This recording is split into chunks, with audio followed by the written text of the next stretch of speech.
Salawat dan salam kita aturkan kepada junjungan kita Nabiullah Muhammad sallallahu alaihi wasallam. Pada kesempatan pagi hari ini, sebagai waktu yang baik di mana kita berkumpul dalam rangka untuk melakukan kebaikan dan ketaatan, materi untuk pagi hari ini adalah etika di dalam bermuamalah. Etika di dalam Islam. Ada seorang yang berkata kepada Abul Hasan Asy-Syaibani, dia mengatakan, muridnya mengatakan kepada gurunya, ya Syekh, wahai Syekh, kenapa Anda tidak menciptakan buku tentang zuhud? Tentang zuhud. Lalu gurunya mengatakan, alastu katabtu anil buyuh, bukankah aku sudah mengarang kitab tentang jual beli? Jadi pertanyaan tentang zuhud, dijawabnya, bukankah aku sudah mengarang kitab jual beli? Kenapa? Karena tidaklah orang itu dilihat kebaikan dan kesalehannya tidak serta-merta dari kezuhudannya. Al-Hasan Al-Basri, beliau mengatakan, pernah ditanya tentang kalau saya punya uang 1000 dinar. 1 dinar itu kira-kira 4,25 gram emas. Kalau 1000-nya berapa? Yang jelas banyak sekali. Kalau emas harganya 500.000 saja sudah mahal sekali. Orang punya 1000 dinar, apakah dia dikatakan zuhud? Apakah orang punya uang 1000 dinar bisa dikatakan dia zuhud? Sedangkan kita mungkin anggapan kita yang zuhud itu yang pakaiannya, mohon maaf, tompang camping, terus baduknya harus gitu. Apa itu yang disebut dengan zuhud? Kata beliau, bisa orang yang punya uang 1000 dinar, orang kaya yang 1000 dinar, dia bisa zuhud. Bagaimana caranya? Kalau uangnya bertambah, ia tidak semakin sombong. Kalau uangnya berkurang, dia tidak merasa bersedih. Ini mohon maaf, ini kalau misalkan bisnis properti kan, nah itu orang bisnis modern itu. Nanti suatu ketika mudah-mudahan ini semua berhasil, tapi tidak semuanya nanti setiap perjalanan itu mesti mulus. Bagaimana hati kita? Bisa zuhud atau tidak? Ketika tiba-tiba properti kita naik, apa kita semakin sombong dengan orang lain? Tidak kenal, mungkin nelpon dengan ibunya saja tidak sempat. Kadang-kadang kita ini menyempatkan diri untuk silaturahmi ke ibu ketika sudah jadi jenazah, baru kita sempatkan. Selama hidup kita tidak sempat untuk tengok ibu kita. Begitu kabari ini ibu meninggal, baru kita datang. Apa itu yang dikatakan zuhud? Maka yang terpenting di dalam bab masalah adab, itu sangat penting sekali. Dikatakan oleh beberapa ulama, para ulama salaf, salah satunya adalah Al-Imam Malik. Imam Malik, beliau adalah pendiri dari mazhab Maliki. Beliau adalah seorang imam di Masjid Nabawi ketika itu.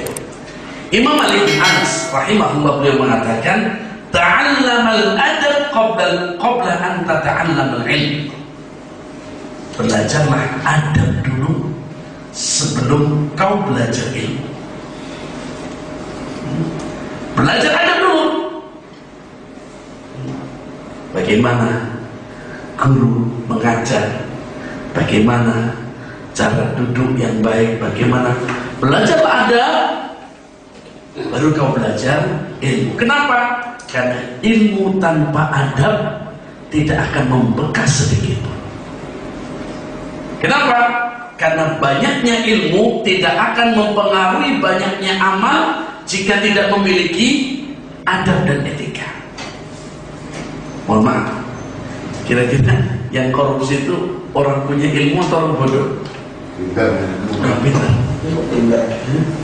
Orang korupsi itu orang pandai-pandai, mohon maaf, tapi dia tidak punya adab. Dampaknya bukan positif, justru malah jadi negatif. Kenapa? Karena dia punya ilmu tapi tidak punya adab dan tidak punya berasa sama sekali. Seandainya ilmunya tinggi pun orang tidak akan salut dengan ilmunya. Kenapa? Karena yang dilihat oleh orang itu lebih banyak adabnya daripada ilmunya. Orang yang akan dilihat di masyarakat itu adalah adabnya daripada ilmunya. Sebagian orang menganggap, wah, kehormatan kita ini ada pada harta kita. Belum tentu. Kalau mungkin yang suka nonton sinetron yang sudah haji 2 kali itu, Haji Muhyiddin, kaya tuh, tapi tidak punya adab. Sampai sekarang orang kalau ada namanya Muhyiddin, akhirnya jadi efeknya jelek. Haji Muhyiddin itu artinya jelek semua. Kenapa? Gara-gara dia tidak punya adab, meskipun dia orang kaya. Makanya ilmu yang bermanfaat yang disebutkan oleh Allah Subhanahu wa taala, innama yakhshallah min ibadihil ulama. Orang yang paling takut kepada Allah adalah orang yang punya ilmu. Jadi mohon maaf kalau ilmu banyak tapi tidak takut kepada Allah, berarti ilmunya belum manfaat. Orang punya ilmu tapi tambah tidak takut kepada Allah, ketahuilah bahwa ilmunya ini dan manfaat. Kenapa? Semakin orang itu berilmu, semakin dia tunduk kepada Allah Subhanahu wa taala. Maka innama yakhshallah di sini menggunakan lafaz innama. Innama dalam bahasa Arab itu namanya adatul hasr. Jadi satu ungkapan untuk menyempitkan makna. Contoh, saya katakan Zaidun qa'im. Si Zaid berdiri. Berbeda kalau saya katakan innama Zaidun qa'im. Saya tambahkan innama. Kalau Zaidun qa'im, Zaid berdiri. Zaid berdiri, bisa saja Zaid berdiri sambil mawa HP. Zaid berdiri sambil ngangkat kaki. Zaid berdiri sambil ini dan itu. Tapi kalau saya katakan innama Zaidun qa'im, si Zaid itu tidak ngapa-ngapain kecuali berdiri.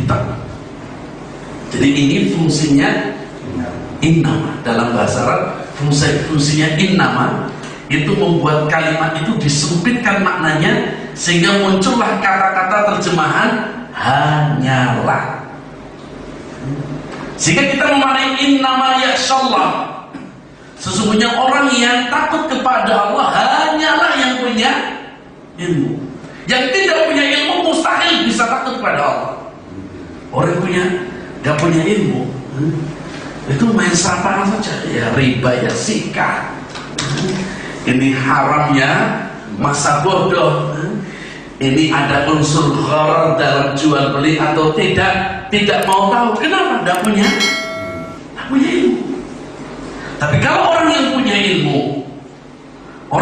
ilmu, ketika dia berjalan dan dia tahu itu melanggar syariat, dia akan berhenti. Kenapa? Ilmunya yang buat ngerem dia untuk supaya tidak terjatuh pada sesuatu yang diharamkan oleh Allah Subhanahu wa taala. Jadi Al-Imam Malik, Imam Darul Hijrah mengatakan ta'allam al-adab qabla al-ilm. Belajarlah adab sebelum kau belajar tentang ilmu. Itu ungkapan Imam Malik. Kemudian yang kedua,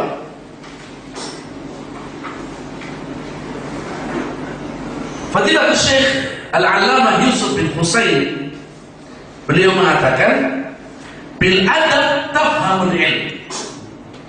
Ini ulama-ulama terdahulu, dengan adab kau akan mudah menerima ilmu.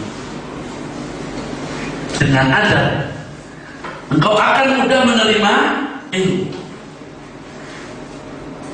Kenapa?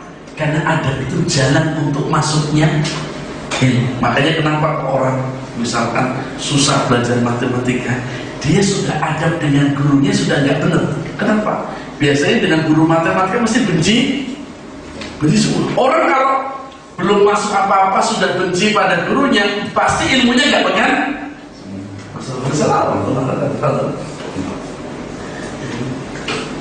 Bil adab tafhamul ilm. Dengan adab engkau pasti akan mudah untuk menerima ilmu, apapun ilmunya, mau ilmu agama, mau ilmu umum, mau ilmu dunia. Tapi dengan adab, etika, kita akan mudah untuk menerima ilmu. Sedangkan tanpa adab, sulit sekali ilmu itu akan masuk. Contohnya adab dalam belajarnya, tidak boleh sibuk sendiri. Begitu sibuk sendiri, berarti kita tidak akan dapat ilmu. Atau kita berbicara sendiri, sehingga orang yang tidak beradab seperti itu sulit untuk menerima ilmu. Maka apa yang dikatakan oleh Al-Imam Yusuf bin Husain, beliau mengatakan bil adab tahsulul tafhamul ilm. Kemudian yang lain, Abdullah bin Mubarak, beliau berkata kepada salah seorang muridnya, beliau mengatakan, beliau mengatakan kepada Imam Malik, ta'allamna adab 30 aman. Aku belajar kepada Imam Malik tentang adab 30 tahun. Itu belajar tentang adab, bagaimana Imam Malik mengajarkan, bagaimana Imam Malik menerangkan. Karena mengajarkan, menerangkan itu punya adab. Saya pernah duduk di Masjid Nabawi. Ketika itu kami kuliah di Madinah, setiap malam kami belajar di Masjid Nabawi dengan Syekh Abu Bakar Jalil Az-Zazair. Ada satu pertanyaan yang unik. Beliau ditanya tentang apa hukum jenggotnya Raja Fahad. Padahal kita tahu di Saudi itu masih kayak zaman Soeharto, jadi tidak boleh orang berbicara tentang pemerintah. Artinya nyinggung di depan umum tidak boleh. Harus punya adab tentang pemerintah. Itu ditanya seorang ulama di Masjid Nabawi tentang apa hukum jenggotnya berjenggot dengan modelnya Raja Fahad. Ini kalau orang tidak punya adab yang baik, itu mungkin dia akan dia akan mencela, dan nanti akan berakibat mungkin disetop, tidak boleh ngajar, atau dia akan membenarkan apa yang dilakukan oleh raja tersebut karena takut disetop. Tapi apa jawaban beliau? Beliau mengatakan, su'alun sa'ilun yuridul fitnah. Beliau pertama kali mengawali jawaban mengatakan, ada penanya yang menginginkan fitnah. Jadi ini dulu di Palestina ada penanya yang menginginkan fitnah. Kenapa? Ini bisa jadi fitnah. Karena ulama menyebut kejelekan pemimpin itu fitnah besar. Maka beliau mengatakan sa'ilun, ada penanya yang menginginkan fitnah. Lalu beliau jawab, seorang muslim hendaknya memelihara jenggotnya, dan tidak nyebut sama sekali jenggotnya Najafah, tidak nyebut sama sekali namanya. Kenapa? Karena intinya beliau bukan untuk nyinggung aja. Nah ini perlu bagaimana seorang murid menjawab gurunya, bagaimana seorang murid bertanya kepada guru. Kenapa? Ada adab dalam bertanya. Ada adab dalam bertanya. Karena adab itu umum ya. Jangan lupa adab itu adab kamar mandi, adab makan, itu kan banyak sekali. Tapi adab itu banyak sekali. Adab bertanya, adab menjawab. Karena kadang-kadang bertanya itu ada seorang yang mau maaf bertanya untuk ngetes gurunya, ini ustaznya sudah pintar apa enggak, tak tanya. Ini bukan ada. Ini ada, kalau ada ustaz baru kita tes. Ini kemampuan ustaznya seberapa? Ini bukan termasuk di adab talib. Kemudian beliau mengatakan wa ta'allamna al-ilm 20 'aman. Aku belajar adab dengan Imam Malik 30 tahun. Dan aku belajar ilmunya kepada beliau cuma 20 tahun. Selisih 10 tahun. Kenapa? Karena adab itu lebih unggul daripada ilmu itu sendiri. Adab itu lebih atas daripada ilmu itu sendiri. Kenapa? Karena itulah yang akan dilihat oleh masyarakat. Mau sesukses apapun kita, kalau tidak punya adab, tidak bakal orang menghormati.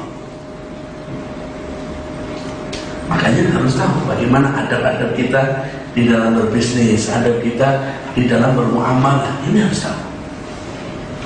Kemudian Ibnu Sirin termasuk dari ulama-ulama salaf, dia mengatakan kanu yata'allamuna al-huda kama yata'allamuna al-ilm. Beliau mengatakan kami dulu belajar adab sebagaimana kami belajar ilmu. Dan kami belajar adab sebagaimana kami belajar ilmu.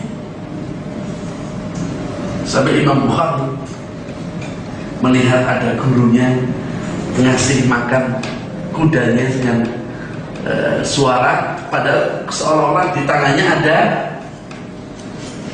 ada makanan, padahal ada makanan. Oleh Imam Bukhari ditolak hadisnya, tidak jadi saya gitu. Padahal sudah nunggu lama sekali. Kenapa? Ini guru nggak punya adab, meskipun dengan hewan. Jadi beliau sudah nunggu lama, ingin belajar hanya untuk satu hadis, nunggu lama.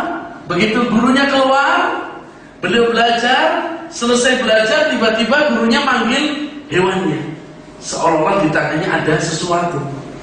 Begitu dibuka nggak ada makanan, hanya untuk nipu hewannya. Oleh Imam Bukhari tinggalkan. Saya tidak akan ngambil hadis, tidak akan ngambil hadis dari seorang guru yang berdusta kepada hewan. Gimana kalau berdusta pada hewan saja nggak mau? Bagaimana dengan dusta kepada kawan kita? Kemudian Mukhallad bin Husain, beliau pernah mengatakan kepada Imam Malik, nahnu ila kathirin minal adab akhwaju minna ila kathirin minal hadis. Kami sungguh sangat butuh, sangat perlu sekali dengan adab daripada kami butuhnya dengan hadis. Jadi hadis itu perlu sekali, tapi belajar adab lebih kami perlukan daripada kami belajar hadis. Ini sedemikian perhatiannya para ulama dulu tentang masalah adab, berbeda dengan sekarang. Sekarang itu pokoknya guru ngajar selesai, murid paham atau tidak paham itu masalah. Kenapa? Karena tidak diajarkan dari awal bagaimana adab di dalam diri seorang guru dan seorang murid. Al-Imam Adz-Dzahabi beliau mengatakan, "Ma naqalna min adabi Malik akthar mimma ta'allana min ilmihi." Imam Adz-Dzahabi ini dari kalangan mazhab Syafi'i. Imam Adz-Dzahabi Beliau punya kitab, mungkin panjangnya sekian. Panjangnya kitabnya tapi dari sini sampai sini ada sekitar 46 jilid. Namanya Syiar A'lam Nubala, karangan Imam An-Dhahabi. Beliau mengatakan, kami lebih banyak mengambil pelajaran adab dari Imam Malik daripada kami mengambil ilmunya. Kenapa? Karena banyak sekali adab-adab yang diajarkan oleh Imam Malik daripada ilmu. Kemudian Imam Malik waktu ketika diminta oleh ibunya untuk berguru kepada Rabi'ah bin Abi Abdurrahman.